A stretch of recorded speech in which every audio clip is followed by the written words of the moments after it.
Assalamualaikum warahmatullahi wabarakatuh. Halo anak-anak yang hebat, bagaimana kabarnya? Selalu sehat dan bahagia selalu. Selamat berjumpa dengan saya Siti Nur Hasanah, guru SMP Negeri 2 Bekasan. Pada hari ini kita akan belajar bersama tentang transformasi geometri, yaitu pada materi dilatasi. Amatilah kedua foto di bawah ini, apa perbedaannya? Foto yang pertama berukuran 6,5 kali 5,25 cm. Foto yang kedua berukuran 13 kali 10,5 cm. Kalau kamu amati, keduanya sama, fotonya gambarnya sama. Kemudian dua-duanya berbentuk persegi panjang. Lantas, apa perbedaannya? Perbedaannya ternyata pada ukuran keduanya. Bahwa foto yang kedua itu lebih besar daripada foto yang pertama. Maka di sini dapat dikatakan bahwa foto yang kedua ini merupakan perbesaran dari foto yang pertama. Contoh dalam matematika. Seorang ibu menyimpan gula dalam sebuah tabung tanpa tutup dengan luas alas 616 cm persegi. Alas berbentuk lingkaran. Suatu saat, semut masuk ke tempat gula tersebut. Kemudian ibu membersihkan gula dari semut dan menutup tabung tersebut dengan plastik serta mengikatnya dengan karet gelang yang berbentuk lingkaran dengan diameter 7 cm. Hitunglah perbesaran karet tersebut. Ini karet gelangnya, anak.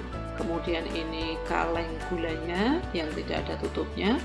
Dan ini adalah kaleng gula yang ditutup plastik dan diikat, permukaannya ini diikat dengan karet gelang tadi. Yang perlu kamu ingat bahwa diameter karet gelang ini adalah 7 cm, sedangkan luas permukaan kaleng gula itu adalah 616 cm persegi. Penyelesaiannya, jari-jari karet gelang itu R, yaitu setengah dari diameter, maka R-nya adalah setengah kali 7 atau hasilnya 7/2. Sedangkan jari-jari karet gelang yang untuk mengikat kaleng atau R, luas permukaan tabung itu tadi diketahui 616, di mana rumus luas permukaan tabung adalah PR kuadrat. Maka dikatakan bahwa PR kuadrat itu adalah 616. 22/7 kali R kuadrat adalah 616. Maka R kuadrat sama dengan 7 dibagi 22 kali 616. R kuadrat adalah 196. Hasil R-nya adalah 14, maka dapat kita simpulkan bahwa perbandingan jari-jari tabung dengan jari-jari karet gelang adalah 14 dibanding 7/2, atau bisa disederhanakan menjadi 4:1, sehingga dikatakan bahwa karet gelang mengalami perbesaran yaitu sebesar 4. Perbesaran atau perkalian itu juga dinamakan dengan dilatasi. Jadi, apa yang dimaksud dengan dilatasi? Ya, dilatasi atau perbesaran atau perkalian adalah suatu transformasi yang merubah ukuran, memperkecil atau memperbesar suatu bangun, tetapi tidak mengubah bentuk bangun yang bersangkutan. Dilatasi ditentukan oleh titik pusat dan faktor skala dilatasi. Apa yang dimaksud dengan faktor skala? Ya, faktor skala K adalah perbandingan jarak titik bayangan dari titik pusat dilatasi dan jarak titik benda dari titik pusat dilatasi. Atau kalau dirumuskan, faktor skala atau K adalah jarak bayangan per jarak benda. Sebagai contoh, diketahui segitiga ABC dengan titik A 1,2 dan B 3,1, C-nya 2,3. Jika segitiga ABC didilatasikan dengan pusat O 0,0 dengan faktor skala 2, tentukan koordinat bayangan titik-titik segitiga tersebut.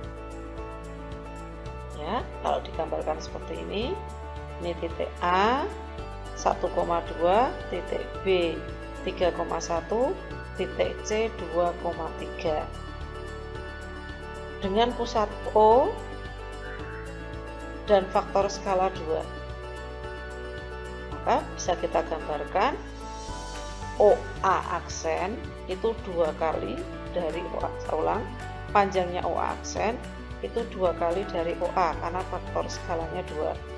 Panjangnya OB aksen itu adalah 2 kali OB. Demikian pula yang ketiga, panjangnya OC aksen itu adalah sama dengan panjangnya OC.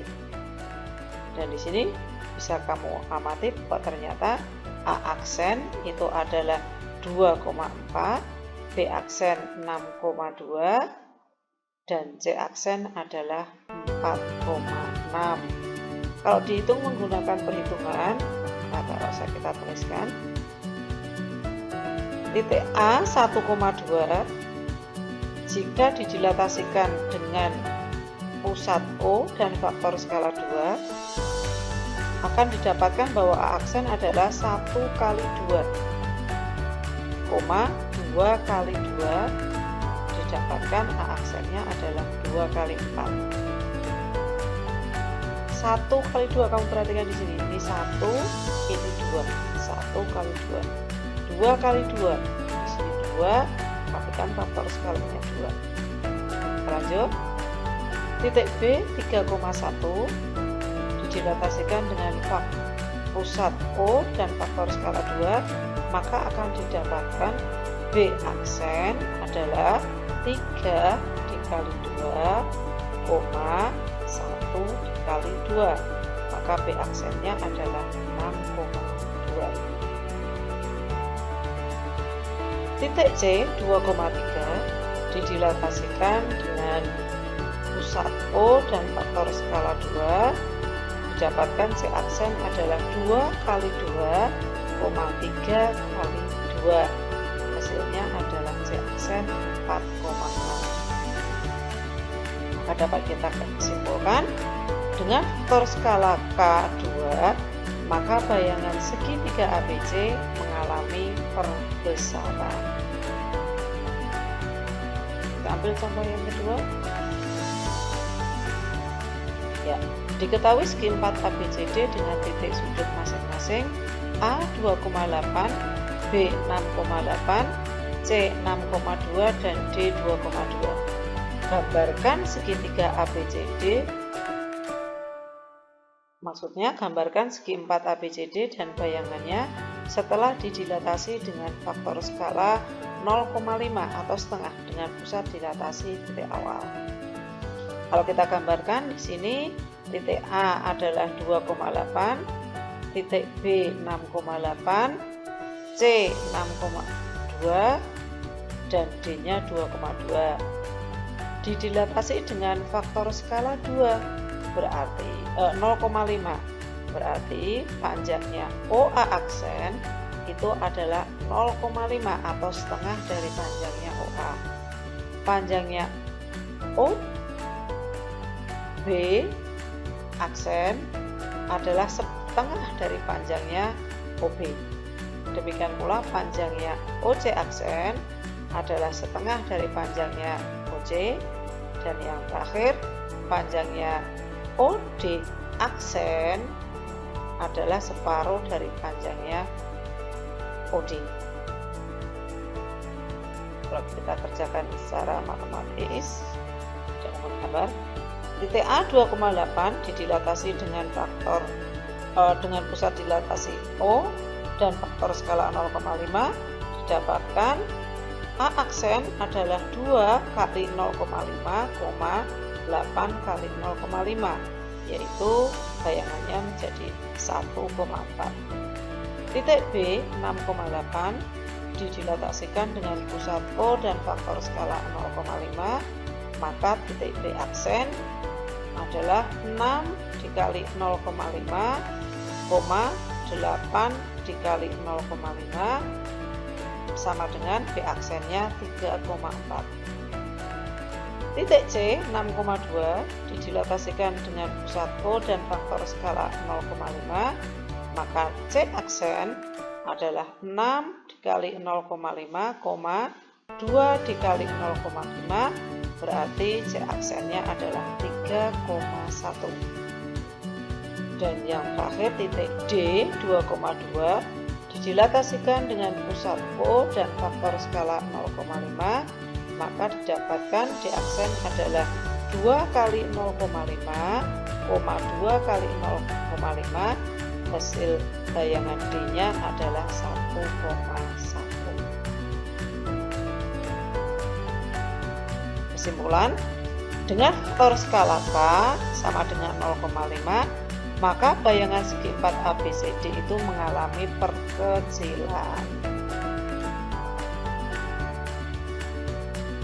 Jadi anak-anak, bisa kita ambil kesimpulan jika titik P, X, Y didilatasi terhadap pusat O 0,0 dan faktor skala K didapat bayangan P aksen yaitu X aksen, Y aksen, maka X aksen didapatkan dari K kali X dan Y aksen didapatkan dari K kali Y, dan itu dilambangkan dengan lambang seperti ini anak-anak.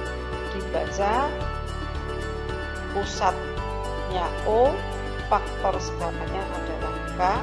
Kalau ditulis dengan lambang maka P kurung X, Y didilatasikan dengan pusat O, faktor skala K, maka P aksen adalah KX, KY. Sifat dilatasi, bangun yang diperbesar atau diperkecil dengan faktor skala K dapat mengubah ukuran atau tetap ukurannya tetapi tidak mengubah bentuknya. Jika K lebih dari 1, maka bangun akan diperbesar dan terletak searah terhadap pusat dilatasi dengan bangun semula. Yang kedua, jika K sama dengan 1, maka bangun tidak mengalami perubahan ukuran dan letak. Dan yang ketiga, jika K lebih dari 0 dan kurang dari 1, maka bangun akan diperkecil dan terletak searah terhadap pusat dilatasi dengan bangun semula. Untuk yang K lebih dari 1, tadi contohnya sudah ada, yaitu K-nya 2, maka bangunnya diperbesar. Untuk K antara 0 sampai 1, tadi sudah ada contohnya, yaitu K setengah, dan hasil bayangannya menjadi diperkecil. Nah, anak-anak yang luar biasa, ternyata belajar matematika itu mudah bukan? Saya yakin kalau kalian berusaha pasti bisa. Semoga materi hari ini yaitu materi dilatasi kalian bisa pahami dan bermanfaat bagi kalian semua. Selalu semangat, semoga sukses selalu untuk kalian. Assalamualaikum warahmatullahi wabarakatuh.